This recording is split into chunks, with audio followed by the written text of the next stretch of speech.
مدینہ میں اللہ کے رسول کی بھی تو قبر ہے، اس کو بھی تو دیواروں سے گھیر دیا گیا ہے۔ اللہ کے رسول کی قبر کو عام لوگوں کی قبر کے برابر کھڑا نہیں کیا جا سکتا ہے، کیونکہ نبیوں کے بارے میں نبی کا فرمان یہ ہے کہ پیغمبروں کی اور نبیوں کے جسموں کو قبر کی مٹی نہیں کھاتی، لیکن ہمارے اور آپ کے جسموں کے بارے میں نہیں ہے کہ قبر کی مٹی نہیں کھاتی۔ نبیوں کے بارے میں اللہ کے رسول کا یہ فرمان ہے کہ نبیوں کو وہیں دفن کیا جاتا ہے جہاں ان کا انتقال ہوتا ہے، جہاں ان کی روح نکلتی ہے وہیں پر ان کو دفن کیا جاتا ہے۔ نبیوں کے لیے مسائل الگ ہیں اور عوام کے لیے مسائل الگ ہیں، لہذا نبی کی قبر کو ہم آج کی قبر پر محمول نہیں کر سکتے ہیں۔ اللہ کے رسول کا ہی یہ فرمان ہے کہ نبیوں کو وہیں دفن کیا جاتا ہے جہاں ان کی روح نکلے، یعنی مجھے بھی وہیں دفن کرنا جہاں میرا انتقال ہو۔ نبی اکرم نے یہ فرما کر صاف کر دیا کہ میری قبر وہیں ہوگی جہاں میرا انتقال ہوگا۔ نبیوں کی قبر کو کھود کر نہیں نکالا جا سکتا ہے، لیکن کسی انسان کو گاڑ دیا جائے، کسی انسان کو دفن کر دیا جائے اور پتا چلے کہ یہاں تو مسجد تھی، مسجد میں ایک آدمی کو دفن کر دیا گیا، اگر 10 سال بعد 20 سال بعد بھی پتا چلے تو پھر اس قبر کو کھودا جائے گا، اگر اس میں سے کچھ ہڈیاں ملتی ہیں تو ان کو نکالا جائے گا اور ان کو مسلمانوں کے قبرستان میں منتقل کر دیا جائے گا اور قبر کو زمین کے لیبل پہ کر کے اس پہ نماز پڑھی جائے گی۔ اگر 10 15 20 سال کے بعد اگر اس میں ہڈیاں بھی نہ ملیں، جب قبر کو کھودا جائے تو اس میں ہڈیاں بھی نہ ملیں، کیونکہ جسم انسان کا مٹی سے بنا ہوا اور جسم کو مٹی بن جانا ہے۔ اب اگر ہڈیاں نہیں ملتی ہیں تو اس قبر سے 1-2 تسلا، 1-2 بڑا برتن بھر کر مٹی نکالی جائے گی اور اس کو مسلمانوں کے قبرستان میں منتقل کر دی جائے گی اور اس قبر کو زمین کے برابر کر کے اس میں نماز پڑھی جائے گی۔ لیکن مسئلہ ہے وہ اپنی جگہ پر قائم رہے گا، آپ اس کی چاہے کتنی دیواریں کھڑی کر دیں، چاروں طرف سے اس کو کتنا بھی گھیر دیں، لیکن جس قبر مسجد کے اندر قبر ہے اس مسجد کے اندر نماز نہیں ہوگی، نہیں ہوگی، نہیں ہوگی۔ یہ اسی نبی کا فرمان ہے جس نبی کا فرمان یہ ہے کہ نبیوں کو وہیں دفن کیا جاتا ہے جس جگہ نبیوں کا انتقال ہوتا ہے۔ اسی نبی کا یہ بھی فرمان ہے کہ اپنے گھروں کو قبرستان مت بناؤ۔ یہ بھی کہا اسی نبی نے، لعنت اللہ علی الیہود والنصارى اتخذوا قبور انبیائہم المساجد، اللہ کی لعنت ہو یہود و نصارہ پر جنہوں نے اپنے اپنے نبیوں کی قبروں کو مسجد بنا لیا ہے۔ میرے بھائیوں، قبروں کو مسجد نہیں بنایا جا سکتا ہے، مسجد میں قبر نہیں بنائی جا سکتی ہے۔ لہٰذا اس حدیث کو اپنی جگہ پر، یہ مسئلے پرانے ہو چکے ہیں، اب لیٹسٹ مسائل کی طرف آئیے، نئے مسائل کی طرف آئیے، وقت کی ضرورت ہے نئے مسائل کی طرف آنا۔ تو یہ مسئلے تو بہت پرانے ہو چکے ہیں، ہمیں ان مسئلوں کو جاننے کی ضرورت ہے۔ جہاں اسلام نے احترام انسانیت بتائی ہے وہیں اسلام کے اندر احترام مسلم بھی بتایا گیا ہے۔ اچھا، اب یہ اندازہ لگاؤ، جب اللہ یہ کہہ رہا ہے کہ پڑوسی کے بچوں کو پیار و محبت کی نظر سے دیکھو، تو اس کا مطلب کیا ہوا؟ اپنے بچوں سے کتنا پیار کرو۔ یہ آپ اندازہ لگا سکتے ہیں نا؟ جو اسلام دوسروں کے بچوں سے محبت کرنے کا حکم دے رہا ہو تو اس سے اندازہ لگاؤ کہ پھر اپنے بچوں سے کتنی محبت ہونی چاہیے۔ جو اسلام پوری انسانیت کے ساتھ اچھا سلوک کرنے کا حکم دے رہا ہو تو پھر مسلمانوں کے ساتھ اچھا سلوک کرنے کا اس میں کتنا حکم ہوگا۔ یا ایھا الذین آمنوا اتقوا اللہ حق تقاتہ ولا تموتن الا وانتم مسلمون واعتصموا بحبل اللہ جميعا ولا تفرقوا۔ اس کے بعد وَاذْكُرُوا نِعْمَةَ اللَّهِ عَلَيْكُمْ إِذْ كُنْتُمْ أَعْدَاءً فَأَلَّفَ بَيْنَ قُلُوبِكُمْ فَأَصْبَحْتُمْ بِنِعْمَتِهِ إِخْوَانًا۔ یاد کرو آئے مسلمانوں، یاد کرو اس دن کو، اس دور کو یاد کرو۔ وَاذْكُرُوا نِعْمَةَ اللَّهِ عَلَيْكُمْ إِذْ كُنْتُمْ أَعْدَاءً کہ تم آپس میں ایک دوسرے کے دشمن تھے۔ فَأَلَّفَ بَيْنَ قُلُوبِكُمْ اللہ نے تمہارے دلوں میں الفت ڈال دی۔ فَأَصْبَحْتُمْ بِنِعْمَتِهِ إِخْوَانًا تو تم اللہ کی اس نعمت سے، اسلام کی نعمت سے، قرآن کی نعمت سے، نبی کی نعمت سے تم آپس میں بھائی بھائی ہو گئے۔ اللہ نے ہمیں اس دور کو یاد دلایا جب ہم آپس میں ایک دوسرے کے دشمن تھے، ایک ایک روٹی اور ایک ایک بوٹی کے پیچھے ہم ایک دوسرے کا قتل کر دیا کرتے تھے۔ ایک گاؤں کے ایک آدمی کی بکری دوسرے کے گاؤں کے کھیت میں، ایک آدمی کے کھیت میں چلی گئی، اتنی سی بات کو لے کر جھگڑا شروع ہوتا ہے دونوں قبیلوں اور دونوں خاندانوں کے بیچ میں۔ جانتے ہو یہ لڑائی کتنے دن تک چلی؟ یہ لڑائی 27 سال تک چلی۔ یہ لڑائی 27 سال تک، اور 27 سال کے بعد جب یہ لڑائی بند ہوتی ہے تو دونوں طرف سے مرنے والوں کی تعداد گنی جاتی ہے تو مرنے والوں کی تعداد تھی 40,000۔ ایک بکری کی وجہ سے، وہ بھی صرف تھوڑی سی گھاس کھا لی تھی، اتنی سی بات پر دونوں قبیلوں میں لڑائی چلتی ہے تو کتنے سال تک چلی؟ 27 سال۔ اور 27 سال کے بعد جب بند ہوتی ہے تو دونوں طرف سے مرنے والوں کی گنتی کتنی ہوئی؟ 40,000۔ اندازہ لگاؤ کتنے خطرناک لوگ تھے، کتنی ڈینجر قوم تھی۔ ہم لوگ تو معظم پور لکھی پور کو روتے ہیں کہ ادھر جان کی کوئی قیمت ہی نہیں ہے، کب مار دو اور کب ندی میں بہا دو۔ کتنی ڈینجر قوم تھی، لیکن یہ ڈینجر قوم بھی جانتے ہو کتنی ہمدرد بن گئی اس قرآن کی نعمت سے کہ ایک غزوے میں، غالباً غزوہ ذات الرقاع کے موقع پر، صحابہ جنگ لڑتے لڑتے زخمی ہو جاتے ہیں، کوئی اس جھاڑی کے نیچے، کوئی اس جھاڑی کے پاس، کوئی اس پہاڑی کے پاس۔ ایک صحابی پانی لے کر گھوم رہے ہیں کہ کوئی زخمی ملے اس کو پانی پلاؤں۔ اس کی نظر جھاڑی کے کنارے پڑے ہوئے ایک صحابی کے اوپر پڑتی ہے جو زخموں سے چور ہیں اور چیخ رہے ہیں، پانی پانی۔ یہ صحابی اس کے پاس پہنچتے ہیں، ان کو اٹھاتے ہیں، سر پکڑ کر اپنی ران کے اوپر رکھتے ہیں، ان کو پانی کا گلاس ان کے منہ میں رکھتے ہیں، دیتے ہیں کہ پانی پیو۔ جیسی پانی کا گلاس ان کے ہونٹوں تک جاتا ہے ابھی وہ پیتے نہیں کہ دوسری جھاڑی سے آواز آتی ہے، پانی، کاش مجھے بھی پانی مل جائے، یا تھوڑا سا پانی تم میرے لیے بھی چھوڑ دینا۔ یہ خود پیاسا تھا، اس نے پانی نہیں پیا، چھوڑ دیا اور کہا میرا بھائی مجھ سے بھی زیادہ پیاسا ہے، مجھ سے بھی زیادہ پانی کا متلاشی ہے، لہذا جاؤ پہلے تم اس کو پانی پلا دو۔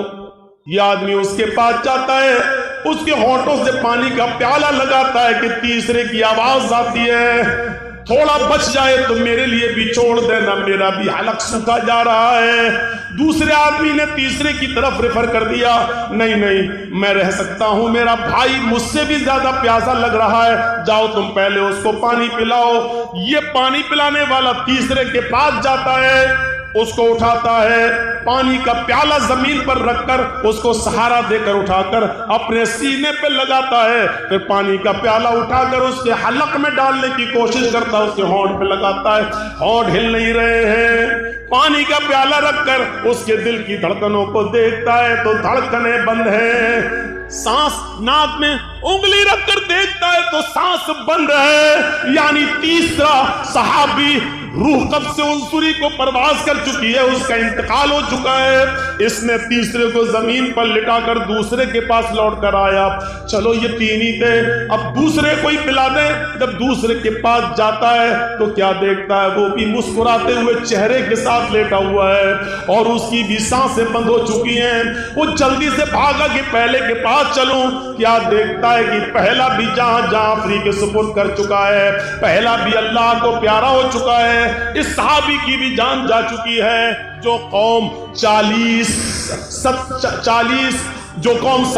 سال تک لڑتی ہو، جو قوم 40,000 لوگوں کے مرنے کے بعد بھی جن کی تلواریں خون کی پیاسی رہتی ہوں، ایسی ڈینجر قوم کو اللہ کے نبی نے کیسا بنایا کہ ایک صحابی دوسرے کے لیے اپنی جان دینے لگے، ایک صحابی دوسرے کے لیے اپنی جان میں اچھاور کرنے لگے۔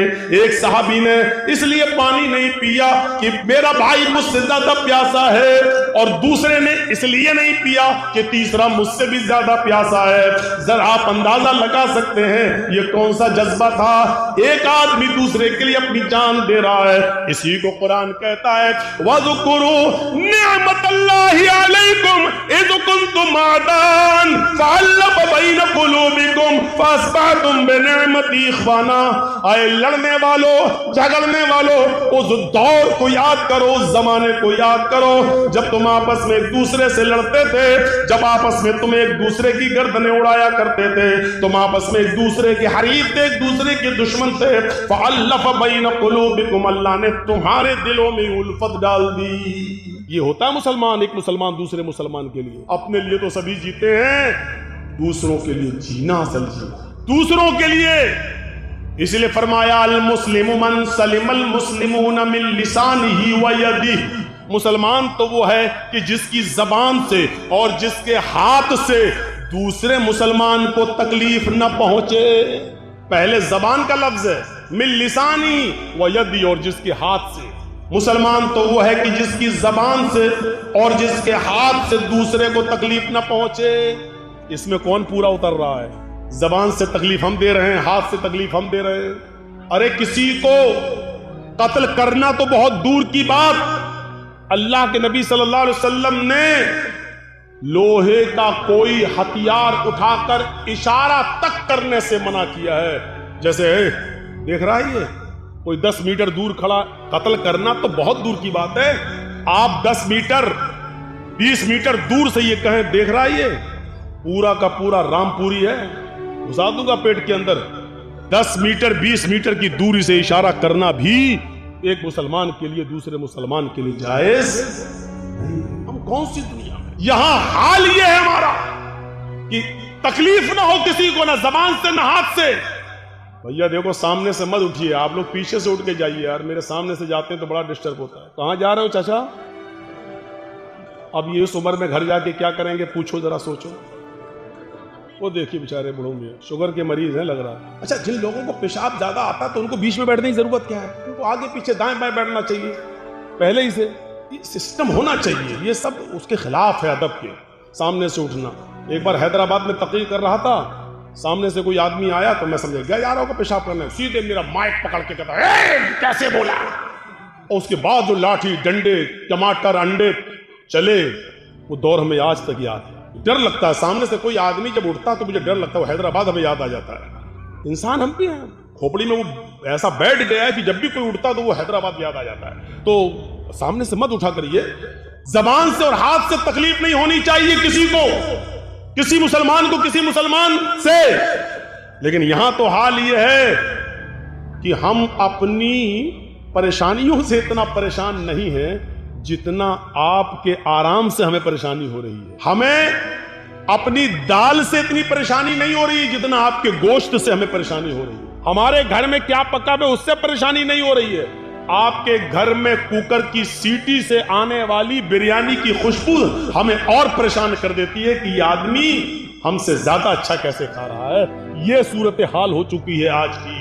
ہم دوسرے کو برباد کرنے کے چکر میں لگے ہوئے ہیں، مٹانے کے چکر میں لگے ہوئے ہیں. اور آدمی یہ نہیں سوچتا کہ آپ دوسرے کے لیے جو کنواں کھود رہے ہیں اس میں آپ بھی گر رہے ہیں. جرجیت صاحب کو دشمنی ہے آپ سے، اب ہم آپ کو برباد کرنا چاہتے ہیں. ہم آپ کے پیچھے بھاگ رہے ہیں، آپ ہم سے جان بچا کے بھاگ رہے ہیں. آپ اتنا نہیں تھک رہے ہیں جتنا میں تھک رہا ہوں. کیوں؟ کیونکہ مجھے پکڑنا ہے آپ کو، تو آپ سے زیادہ تیز رفتاری سے میں دوڑوں گا تبھی آپ کو پکڑ پاؤں گا. تو آپ اتنا نہیں تھک رہے ہیں، اس سے زیادہ میں تھک رہا ہوں. وہ آدمی اتنا برباد نہیں ہو رہا ہے جتنا ہم اس کو برباد کرنے میں اپنے آپ کو برباد کر رہے ہیں. ایک آدمی کی زمین کا جھگڑا چلا دوسرے آدمی سے، دوسرے آدمی کو 1 لاکھ کی زمین ہے لیکن ہمیں چاہیے، ہمارا پاور ہے. وہ پولیس میں رپورٹ کر کے کورٹ مقدمہ کر کے سوچا لے لیں گے، لیکن زمین 1 لاکھ کی، لیکن 1 لاکھ روپے کی زمین لینے کے لیے 3 لاکھ برباد کر چکا. اب تک کورٹ کچہری برباد کر کے اس نے اپنے آپ کو اور زیادہ برباد کر لیا ہے. لیکن ضد ہے کہ ہمیں اسی کی زمین چاہیے. وہ 3 لاکھ روپے کی زمین اور اس سے اچھی کنڈیشن میں دوسری جگہ مل جاتی ہے، لیکن نہیں، ہمیں اس کو سبق سکھانا اسی کی زمین چاہیے. اس کی 1 لاکھ کی زمین کو لینے کے لیے 3 لاکھ برباد کر چکا ہے. 3 لاکھ. میرے اٹاوا میں ایک مولوی ہے جو ہمیں برباد کرنے کے چکر میں ہمارا 5 لاکھ برباد ہوا تو وہ 20 لاکھ برباد کر چکا. کتنے اپنی جو ٹی وی پہ جو خبریں آتی ہیں نا، ممتا کا مولانا، اور جو زہریلا مولانا، میں بھی سوچتا ہوں یہ ٹی وی والوں کو دیتا کون ہے؟ بعد میں پتا چلا کہ وہ اٹاوے کا مولانا ہی یوٹیوب سے کٹنگ کر کے نکال کے یوگی مودی کے خلاف جو بولے اس کو کٹنگ کر کے پیسہ دے کے چلواتا ہے کہ تاکہ یہ مولانا کے اوپر FIR ہو جائے۔ اگر ہمیں بچنے کے لیے میرا 2-4-5 لاکھ خرچ ہوا تو وہ بیچارہ اب تک 20 لاکھ خرچ کر کے اپنے آپ کو برباد کر چکا ہے، اور اس کے بعد بھی حالت یہ ہے کہ پورے ہندوستان میں ایک بھی جگہ اب اس کو بلایا نہیں جا رہا ہے، اس کو نمنترن نہیں دیا جا رہا ہے، اس کو کہیں دعوت تک نہیں دی جا رہی ہے، کیونکہ وہ آدمی، ذاتی دشمنی تو ایک دوسرے کی معاف کی جا سکتی ہے لیکن جماعتی دشمنی بہت بری ہوتی ہے۔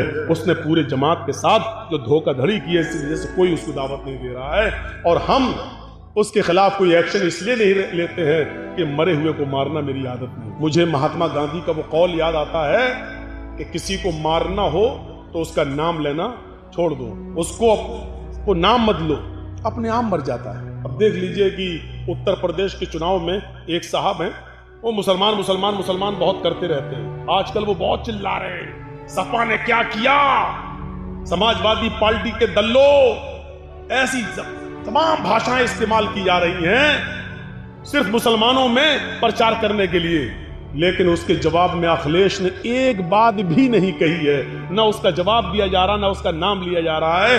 اس کا نتیجہ یہ نکلا کہ پوروانچل میں چلے جاؤ یا پشچم میں چلے جاؤ، جو پہلے کچھ ووٹ ملنے والے بھی تھے، بٹنے والے تھے، چناؤ سے 2 دن پہلے سب ایسے ایک ہوئے، ایسے اکٹھے ہوئے کہ انہوں نے سوچا کہ نہیں، پہلے اپنے آپ کو بچاؤ، اسی میں بھلائی ہے، اسی میں بھلائی ہے، پہلے اپنے آپ کو بچاؤ۔ اور یہ عقل مندی کا تقاضا ہے میرے بھائیوں، یہ عقل مندی ہے کہ ہر آدمی کو، ہم تو بار بار کہے ہیں، میرے موبائل میں آج تک میرے گھر یہی رکھا ہوا ہے، ابھی 4-5 دن پہلے چلایا ہے، ابھی زی ہندوستان نے میرے خلاف، اور ابھی چلایا، دیکھیے یہ لکھنؤ میں جو ممتا بنرجی آئی ہیں، یہ مولانا جرجیز کی پلاننگ کا ایک حصہ ہے۔ اب بتائیے، یہ زی ہندوستان نے چلائی ہے، میرے پاس رکھی ہوئی ہے وہ ریکارڈنگ، میں جب ٹی وی میں آ رہا تھا میں نے وہ بنا لیا، اس کی ویڈیو بنا لی، 2 منٹ کی میں نے ویڈیو بنا لی کہ دیکھیے یہ اسی پلاننگ کا حصہ ہے۔ مولوی جرجیز جو بنگال میں بولا، ممتا بنرجی وہی لکھنؤ میں بول رہی ہیں، ان کی دونوں کی بھاشا ایک ہے، یہ سب مسلمانوں کو ایک کرنے کے لیے آئے ہیں۔ جرجیز نے بنگال میں مسلمانوں کو ایک کیا، ممتا بنرجی یہاں اتر پردیش میں مسلمانوں کو ایک کرنے آئی، یعنی کس طریقے سے یہ بولا جا رہا ہے، اس طریقے سے، لیکن عقل مندی کا تقاضا ہے۔ میں نے شاید کہیں مثال دی تھی میرے بھائیوں کی، جنگل میں شیر اور بھیڑیا اور لومڑی، ان تینوں نے شکار کے لیے تینوں نکلے، جنگل میں شیر، بھیڑیا اور لومڑی، جانتے ہوں گے لومڑی، فاکس، یہ تینوں جانور شکار کے لیے نکلے۔ شیر نے ہرن مارا، بھیڑیے نے بکری کا شکار کیا اور لومڑی نے خرگوش مارا۔ اب شیر نے کہا بھیڑیے سے، چلو 3 جانور مرے پڑے ہیں، یہ ہرن، یہ بکری، یہ خرگوش، چلو بتاؤ کس کو کون سا جانور کھانا ہے، تم فیصلہ کرو، میں نے تمہیں جج بنا دیا ہے۔ بھیڑیا کہتا بہت آسان، کیا ہے؟ کہ ہرن بڑا ہے آپ کھا لو، بکری کو میں نے مارا میں کھا لیتا ہوں، لومڑی نے خرگوش مارا ہے، لومڑی کو خرگوش دے دیتے ہیں۔ اب شیر تو ظالم تھا، جو لوگ میری تقریر میں سمجھ جائیں کہ ظالم شیر کون ہے، سمجھ لو پوری تقریر سمجھ گئے، شیر تو ظالم تھا، حالانکہ بھیڑیے کا فیصلہ بالکل صحیح تھا۔ بھیڑیے نے فیصلہ صحیح کیا کہ نہیں کیا؟ ہرن آپ نے ماری، ہرن آپ کھا لو، بکری میں نے ماری، میں بکری کھا لیتا ہوں، لومڑی نے خرگوش مارا، لومڑی خرگوش کھا لیتی ہے۔ بھیڑیے نے فیصلہ بالکل صحیح کیا، لیکن ظالم تھا شیر، اس نے کہا کیا اتنا برا فیصلہ، ارے کمینے کہاں سے پڑھ کے آیا تو، اتنا گندا فیصلہ، اٹھا اور اس نے ایک پنجا مارا بھیڑیے کے، اس کی گردن الگ، کمینہ اتنا برا فیصلہ کرنا بھی نہیں جانتا، میرے سامنے اس کی جرات دیکھو، اتنا گھٹیا فیصلہ۔ لومڑی سے کہا اے تو فیصلہ کر، لومڑی مسکرانے لگی، بالکل صاحب جنگل کے راجا، یہ بھیڑیے کو عقل ہی نہیں تھی، پاگل تھا، بالکل غلط فیصلہ کیا اس نے۔ کہا اچھا تم فیصلہ کرو۔ لومڑی نے کہا بہت آسان ہے صاحب، یہ تینوں جانور آپ کے ہیں اور اب تو بھیڑیا بھی آپ کا ہے۔ کیا مطلب؟ کہا ہرن آپ صبح کھا لیجئے، بکری شام کو کھا لیجئے، اور دوپہر میں بھوک لگے تو منہ کا ذائقہ بدلنے کے لیے خرگوش کھا لیجیے. آپ جنگل کے راجا ہیں, آپ نہیں کھائیں گے تو کون کھائے گا؟ شیر نے کہا واہ واہ لومڑی واہ, یہ ہے اچھا فیصلہ, اتنا اچھا فیصلہ تجھے کس نے سکھایا؟ لومڑی نے کہا اسی بھیڑیے کی کٹی ہوئی گردن نے. حضرت اسی بھیڑیے سے سیکھا ہے میں نے یہ فیصلہ. اگر میں آج یہ فیصلہ نہ کرتی تو میرا بھی یہی حال ہوتا. میں نے اتر پردیش میں یہی بات کہہ دی. میں نے کہا ظالم بادشاہ سے بچنے کے لیے بھیڑیا مت بنو, صحیح فیصلہ کرنے کی کوشش مت کرو, ورنہ حق بات کہنے پر بھی مارے جاؤ گے. عقل مندی یہ ہے کہ لومڑی نے فیصلہ غلط کیا ضرور تھا, لیکن عقل مندی یہ تھی کہ اس نے اپنے آپ کو بچا لیا. ہم نے کہا لومڑی بن جاؤ, اپنے آپ کو بچا لو, ورنہ شیر ایسا جھپٹا مارے گا کہ بھیڑیے کی طرح پڑے رہو گے, یہیں گردن پڑی رہے گی تمہاری. اتنا میں نے کہا. اتر پردیش کے لوگوں کی بھی عقل میں آتی, بات صحیح کہہ رہے ہیں مولانا صاحب. اس وقت زیادہ مسلمان حق مت چلاؤ. زیادہ چلائیں گے تو نہ ہمیں حق ملے گا, نہ یہی آئے گا, نہ ہم جس کو دینا چاہ رہے ہیں وہ آئے گا, اور دوسرا آئے گا وہ کہے گا ٹھوکو بلڈوزر, یہی کرتا رہے گا. اس لیے بہتر یہ ہے کہ لومڑی کی طرح عقل مندی سے کام لے لو. تو میرے بھائیو یہ عقل مندی اور دانش مندی ہے. کبھی کبھی عقل مندی اور دانش مندی سے بھی کام لیا جاتا ہے. اللہ کے رسول کے پاس ایک صحابی آئے, کہا اللہ کے نبی میرے اندر 4 برائیاں پائی جاتی ہیں. میں شراب بھی پیتا ہوں, میں زنا بھی کرتا ہوں, میں چوری بھی کرتا ہوں, اور میں جھوٹ بھی بولتا ہوں. بتاؤ ان 4 میں سے ایک چھوڑ سکتا ہوں, کیا چھوڑوں؟ جبکہ برائیاں تو 4 ہیں, حرام تو 4 ہیں. اللہ کے نبی سے کہتا 4 نہیں, ایک چھوڑ سکتا ہوں, بتاؤ کیا؟ اللہ کے نبی نے کہا اچھا ایک کام کر, جھوٹ چھوڑ دے. اللہ کے نبی میں تو بڑا عقل مند سمجھتا تھا, آپ جھوٹ چھوڑنے کو کہہ رہے ہیں؟ نہیں جھوٹ چھوڑ دے. اب وہ شراب پینے کے لیے گیا تو سوچنے لگا اللہ اگر شراب پیوں گا, اللہ کے نبی نے کل پوچھ لیا کہ شراب پیتی کہ نہیں پیتی, اور میں نے کہہ دیا ہاں پی تھی, تب تو میری کوڑے مارے جائیں گے, کیونکہ ہم خود قبول کر رہے ہیں. اور اگر کہہ دیا کہ نہیں تو یہ جھوٹ ہوگا, اور میں نے وعدہ کیا کہ جھوٹ نہیں بولوں گا, شراب چھوڑ دی. اب زنا کرنے گیا تو کہنے لگا اللہ کے رسول نے اگر پوچھ لیا کل زنا کیا تھا کہ نہیں, اور میں نے کہہ دیا ہاں کیا تھا, تب تو پتھروں سے مار مار کے ہمیں ختم کر دیا جائے گا. اور اگر کہہ دیا نہیں تو جھوٹ ہوگا, اور میں نے اللہ کی قسم کھا کے وعدہ کیا کہ جھوٹ نہیں بولوں گا, چلو زنا بھی نہیں کرتا ہوں. اب چوری کرنے گیا, کہنے لگا کہ اللہ کے رسول نے پوچھ لیا کل صبح چوری کی تھی کہ نہیں, میں نے کہہ دیا ہاں, تو ہاتھ کاٹا جائے گا, اور اگر کہہ دیا نہیں تو جھوٹ ہوگا, نہیں میں چوری بھی نہیں کروں گا. صبح ہو کے اللہ کے نبی کے پاس آیا, کہتا کہ میں تو سمجھتا تھا کہ آپ نے بڑا ویسا فیصلہ, آپ نے تو بڑی عقل مندی سے کہا جھوٹ چھوڑ دو, مان گیا آپ بڑے عقل مند ہیں. آپ نے کہا کیوں, کیا ہوا؟ کہ 4 برائیاں چھوٹ گئیں. اللہ کے نبی نے فرمایا میں جانتا تھا کہ جھوٹ تمام برائیوں کی جڑ ہے. تو حکمت سے بھی کام لو. اگر کسی آدمی سے ساری برائیاں نہیں چھوٹ رہی ہیں تو اس کو کہو کہ یہ چھوڑ دو یار, یہ چھوڑ دو. حکمت بھی ضروری ہے, حکمت بھی. اللہ کے رسول نے دور اندیشی سے کام لیا, عقل مندی سے کام لیا. ہمیں بھی ہر وقت عقل مندی سے کام لینے کی ضرورت ہے, عقل مندی سے کام لینے کی ضرورت ہے. آج ہماری یہی صورتحال ہو چکی ہے میرے بھائیوں کہ ہم اپنی پریشانیوں سے اتنا پریشان نہیں ہیں جتنا ہم دوسرے کے سکھ سے پریشان ہیں. ہماری حالت یہ ہو چکی ہے. کتا دیکھا, کتا دیکھا کیا مولانا صاحب, ہمارا تو اٹھنا بیٹھنا ہی انہی میں ہے.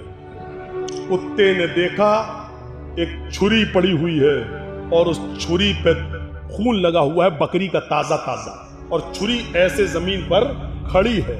اب کتے کو تو چاٹنے کی عادت ہوتی ہے. اس نے کہا اس پہ بکری کا خون لگا ہے, خون کو چاٹنے کے لیے اس نے اپنی زبان چلائی.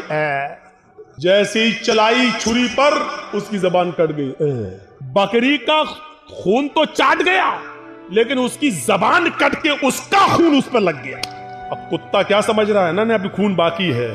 اس نے پھر دوبارہ زبان سے چاٹا, پھر دوسری جگہ سے کٹ گئی. اس نے کہا ارے ابھی بھی باقی ہے, پھر چاٹا, پھر کٹ گئی. وہ اس وقت تک چاٹتا رہا کہ اس کی زبان کٹ کے گر گئی, اور پھر وہ خود ہلاک ہو گیا, مر گیا. یہی حالت ہماری ہے. مثال سخت ضرور ہے لیکن سچی مثال ہے. ہم دوسرے کو برباد کرنے کے لیے یہی اپنے آپ کو برباد کر لیتے ہیں, جیسے کتا بکری کے خون کو چاٹنے کے لیے اپنا ہی خون چاٹتے چاٹتے اپنی زبان کاٹ بیٹھا. یہی حال ہمارا. آج جمعے کے خطبے میں نے سنایا تھا نا کہ وہ 2 صحابی تھے, جن لوگوں نے نہ سنا ہو سنو.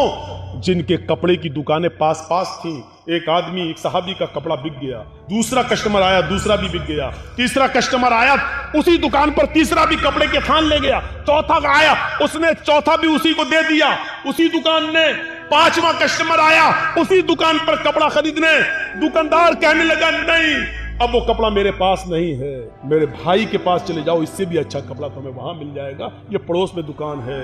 اس نے یہ سوچ کر اس کو بھیج دیا کہ میرے تو 4 کپڑے کے تھان بک گئے، میرے گھر میں میری بیوی بچوں کا گزر بسر چل جائے گا، میرے بھائی کی تو بونی تک نہیں ہوئی ہے اس پڑوسی کی، اس کے بھی بیوی ہے، اس کے بھی بچے ہیں، اس کو بھی شام کو کما کر لے جانا ہے اور اپنے بیوی بچوں کا پیٹ پالنا ہے۔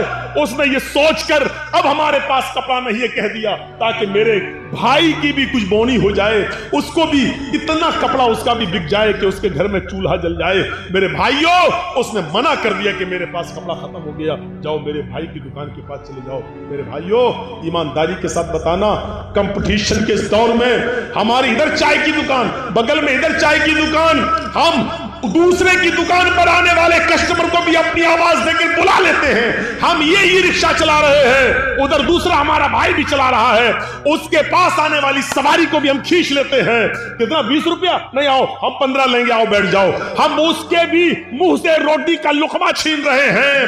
ہمارے گھروں میں برکت ہو تو کہاں سے ہو، ہمارے بچوں کو بیماریاں نہ لگیں تو کیسے نہ لگیں، ہمارے ماں باپ کو بیماریاں اور کینسر جیسی بیماریوں میں ملوث نہ ہو تو کیوں نہ ہو، کیونکہ ہم نے روزی روٹی کے سارے ناجائز طریقے استعمال کر رکھے ہیں۔ ہم تو اپنے بھائی کی خوشی دیکھنا ہی نہیں چاہتے ہیں، ہم اپنے دکان کے ہوتے ہوئے دوسرے کی دکان پہ کسٹمر آتا ہوا دیکھنا ہی گوارا نہیں کر سکتے ہیں۔ میرے بھائیوں، اسلام کی تعلیم یہ تو نہیں تھی، اسلام کی تعلیم یہ تو نہیں تھی۔ امام احمد ابن حنبل رحمت اللہ علیہ کے پاس ایک بوڑھی عورت آتی ہے، اور سنو آئے بیڑیوں کا دھندا کرنے والوں سنو، آئے تمباکوؤں کے دھندے کرنے والے سنو، آئے سود اور بیاج کے کھانے والوں سنو، آئے لمبے چوڑے بینک بیلنس بنانے والوں سنو، آئے بینکوں کی نوکریاں کرنے والوں سنو۔ امام احمد ابن حنبل رحمت اللہ علیہ کے پاس ایک بوڑھی عورت آتی ہے اور کہتی ہے، امام محترم، کہا جی ایک مسئلہ پوچھنے آئی ہوں، میری ماں بہنیں سنیں، اس زمانے کی عورتیں اور وہ بھی بوڑھی عورتوں میں کتنا تقوی ہوا کرتا۔ کہا امام صاحب میں چرخہ چلاتی ہوں، چرخہ تو جانتے ہیں نا، میں چرخہ چلاتی ہوں، دوسرے لوگ اپنا سوت دے جاتے ہیں دھاگا، میں اس کو بنا کے پھراتی ہوں اور ان سے مزدوری لیتی ہوں، کبھی دن میں اور کبھی اوور ٹائم کرتی ہوں تو رات میں بھی چلاتی ہوں، میں چراغ جلا کر میں چرخہ چلاتی ہوں، جب میرے پاس تیل ہوتا ہے تو میں چراغ اپنا جلاتی ہوں اور سود پھراتی ہوں، امام صاحب اس کی مزدوری میں لیتی ہوں۔ کہا اس میں برائی کیا ہے؟ کہا میں یہ نہیں پوچھنے آئی ہوں کہ برائی کیا ہے، میں یہ پوچھنے آئی ہوں کہ کبھی کبھی میرے پاس چراغ جلانے کے لیے تیل نہیں ہوتا، اچھا تو میں سونے کے لیے بستر پر جانا چاہتی ہوں لیکن دیکھتی ہوں کہ پڑوسی کے گھر میں چراغ جل رہا ہے اور اس کے گھر کے چراغ کی روشنی میرے آنگن میں آ رہی ہے، میں اپنا چرخہ لے کر اس آنگن میں بیٹھ جاؤں اور اس پڑوسی کے گھر سے جو چراغ جل رہا ہے میں مانگنے نہیں گئی اس کی روشنی، لیکن اس کی روشنی آٹومیٹک میرے گھر میں آ رہی ہے۔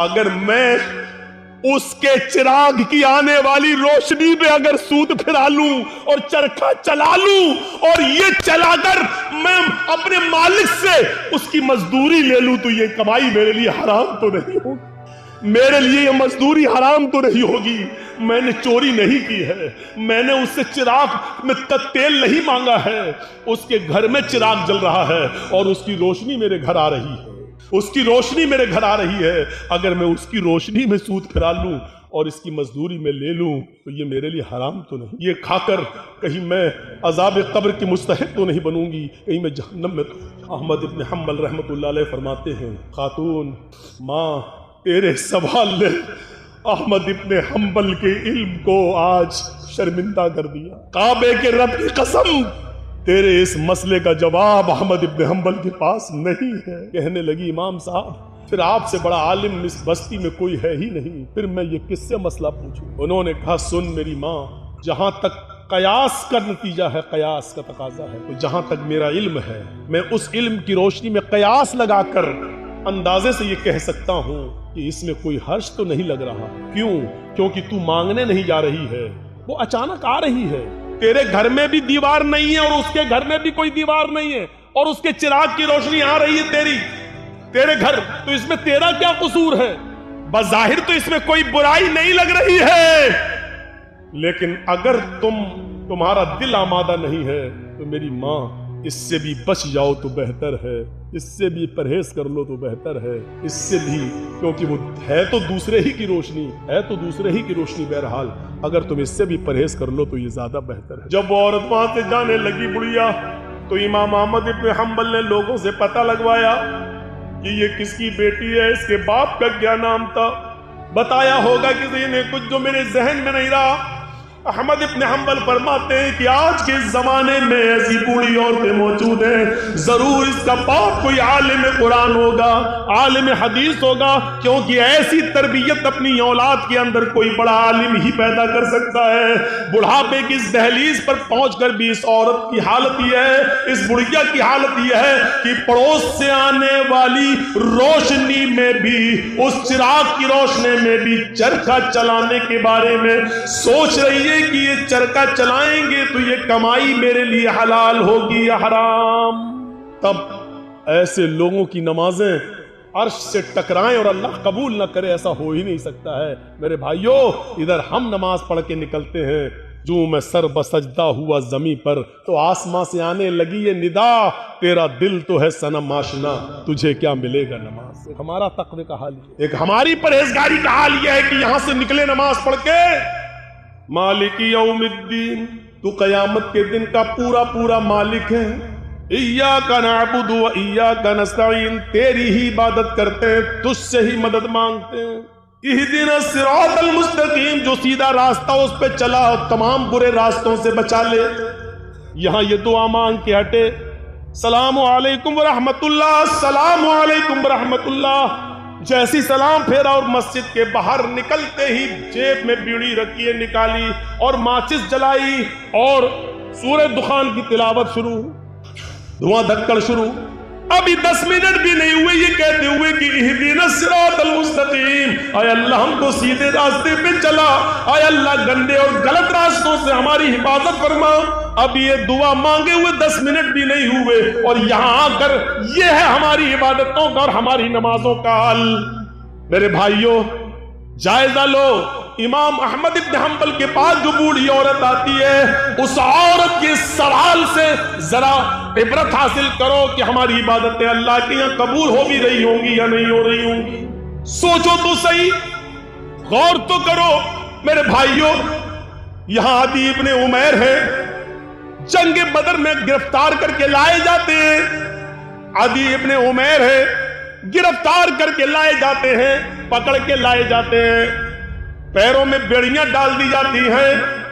یہ عدی ابن عمیر مصعب ابن عمیر کے بھائی ہیں، بھائی مومن ہیں اور عدی کافر ہے.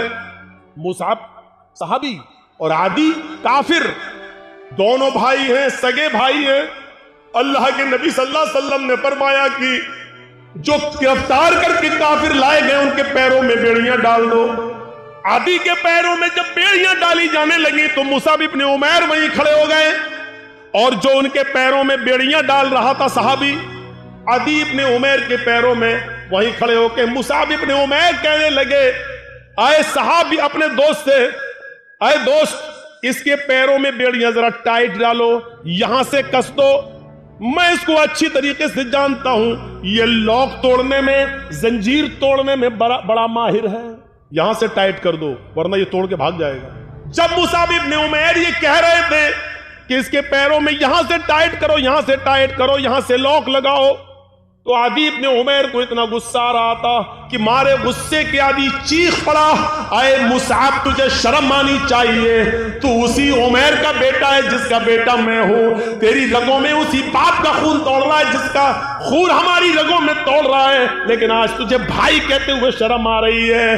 تیری غیرت کیسے گوارا کر رہی ہے کہ تیری آنکھوں کے سامنے تیرے سگے بھائی کے پیروں میں بیڑیاں ڈالی جا رہی ہیں اور تو دیکھ رہا ہے کھڑے ہو کر، اور دیکھ ہی نہیں رہا ہے بلکہ مشورہ دے رہا ہے کہ یہاں سے ٹائٹ کرو. تھوکتا ہوں تجھ پر، بھائی کہتے ہوئے شرم آتی ہے تجھے. ادھر مصعب ابن عمیر کہتے ہیں چپ، خاموش، تو بھائی ہے میرا؟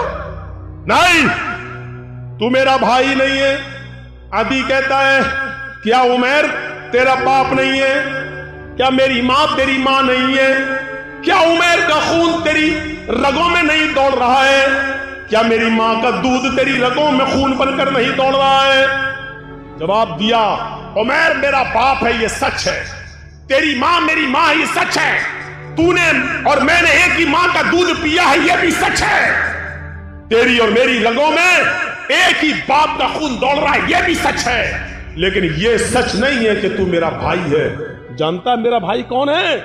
عدی نے کہا پھر کون ہے اگر میں تیرا بھائی نہیں ہوں؟ میرا بھائی وہ ہے جو تیرے پیروں میں بیڑیاں ڈال رہا ہے۔ یہ تیرا بھائی ہے؟ ہاں، اس لیے کہ میرے اس بھائی نے کلمہ پڑھا ہے، اشہد ان لا الہ الا اللہ واشہد ان محمدن عبدہ ورسولہ۔ بخاری شریف کی حدیث کے اس واقعے سے ہمیں یہ پتا چلتا ہے میرے بھائیوں کہ اسلام لانے کے بعد، ایمان کلمہ پڑھنے کے بعد، لا الہ الا اللہ محمد رسول اللہ کا اقرار کرنے کے بعد، اسلامی رشتے سے کلمے کی بنیاد پر اپنے ایک ساتھی کی جو عزت ہوتی ہے وہ پھر سگا بھائی بھی وہ درجہ نہیں رکھتا ہے۔ کیا جواب دیا؟ خونی رشتے کو قربان کر دوں گا لیکن کلمے کی بنیاد پر یہ میرا بھائی ہے، اس رشتے کو میں قربان نہیں کروں گا۔ آیا عدی تو میرا بھائی نہیں، میرا بھائی وہ ہے جو میرے پیروں میں بیڑیاں ڈال رہا ہے، اس لیے کہ اس نے کلمہ پڑھا ہے، اشہد ان لا الہ الا اللہ واشہد ان محمدن عبدہ ورسولہ۔ اس کلمے کی بنیاد پر یہ میرا بھائی ہے، تو بھائی نہیں ہے۔ یہ ہوتا ہے اسلامی رشتہ، اور اسلامی رشتہ اتنا اہم ہوتا ہے کہ اس کے لیے خونی رشتے کو قربان کر دیا جاتا ہے۔ ارے کم سے کم اتنا ہی کرو جو اپنے لیے پسند کرو وہ اپنے بھائی کے لیے پسند، اپنے مسلمان بھائی کے لیے پسند کر لو، یہی کافی ہے، اتنا ہی کرو۔ آج کے زمانے میں سعید ابن جبیر کو حجاج ابن یوسف کی پولیس ڈھونڈ رہی تھی، سعید ابن جبیر کو حجاج ابن یوسف کی پولیس ڈھونڈ رہی تھی، حکم تھا اس کو پکڑ کر زندہ میرے پاس لاؤ، اس کو قتل کیا جائے گا۔ سعید ابن جبیر بڑے نیک آدمی تھے، لیکن حجاج ابن یوسف نے بڑے نیک لوگوں کو ہی قتل کیا ہے، ایک ایک کر کے نہ جانے کتنے صحابہ کو اس نے قتل کیا ہے۔ حجاج ابن یوسف نے سعید ابن جبیر کو پولیس ڈھونڈ رہی تھی، پولیس تلاش کر رہی تھی، لیکن سعید ابن جبیر کسی کے ہاتھ نہیں لگ رہے تھے۔ رات کو وہ بہت سی دوری طے کر کے حجاج ابن یوسف کی سلطنت سے نکلنا چاہ رہے تھے، اس کے ملک سے باہر بھاگنے کی کوشش کر رہے تھے تاکہ میری جان بچ جائے، لیکن رات کا وقت تھا، اندھیرے میں فائدہ اٹھا کر وہ جایا کرتے تھے، اور جب صبح ہوتی تھی تو کہیں پناہ لے لیا کرتے تھے تاکہ حجاج ابن یوسف کی پولیس ہم کو نہ پکڑ لے۔ ایک دن رات کو عشاء کی نماز کے بعد کسی مسلمان کے گھر وہ کھانا کھانے کے لیے رکے تھے، اور مسلمانوں ہی میں سے کسی نے جاسوسی کر دی، حجاج ابن یوسف کی پولیس کو بتا دیا کہ سعید ابن جبیر فلاں آدمی کے گھر رکے ہوئے ہیں، اور رات کا حصہ گزرنے کے بعد وہ اس گھر سے نکلیں گے اور وہ پھر بھاگیں گے۔ حجاج ابن یوسف کی پولیس آتی ہے اور عشاء کی نماز کے بعد اس گھر پہ چھاپا مارتی ہے، سعید ابن جبیر پکڑ لیے جاتے ہیں۔ اب بتاتا ہوں جاسوسی کس نے کی؟ اپنوں نے، اپنے ہی جاسوسی کرتے ہیں۔ لاک ڈاؤن کے موقع پر آپ نے دیکھا ہوگا ہمارے اتر پردیش میں تو وہی حال تھا، جب ہر چیز کا گوشت بند تھا، کچھ نہیں لے سکتے تھے، اور چوری چھپے کوئی اگر بھینس کاٹ لیتا تھا تو اپنے ہی لوگ جاسوسی کرتے تھے، فلاں کے گھر میں بھینس ہوئی ہے، اور پولیس آ کر چھاپا مارتی تھی، جتنے کی بھینس نہیں اس سے زیادہ جرمانہ وصول کرتی تھی۔ اپنے ہی جاسوسی کرتے ہیں، انعام کا لالچ ہوگا، اتنا ملے گا۔ سعید ابن جبیر پکڑ لیے جاتے ہیں، اور سعید ابن جبیر کو حجاج ابن یوسف کے پاس لایا جا رہا ہے، لیکن جہاں پکڑے گئے وہاں سے حجاج ابن یوسف اتنا دور ہے کہ وہاں تک جانے میں 1 ہفتہ لگ جائے گا۔ گھوڑے پر اونٹ پر بیٹھ کر سفر کیا جائے تو 1 ہفتہ لگ جائے گا۔ کتنا؟ 1 ہفتہ۔ لیکن چل رہے ہیں، نماز کا وقت ہوتا وہ نماز پڑھتے، سفر میں روزہ معاف ہے، لیکن سعید بن جبیر سفر میں بھی روزہ رکھ رہے ہیں، کیونکہ ان کو معلوم ہو چکا ہے کہ اب میری موت کا وقت قریب ہے، حجاج کے سامنے میں لایا جاؤں گا اور مجھے قتل کر دیا جائے گا، لہٰذا وہ دن میں روزہ رکھنا شروع کر دیے، جہاں پولیس والے آرام کرنے کے لیے رکتے وہ وہیں نماز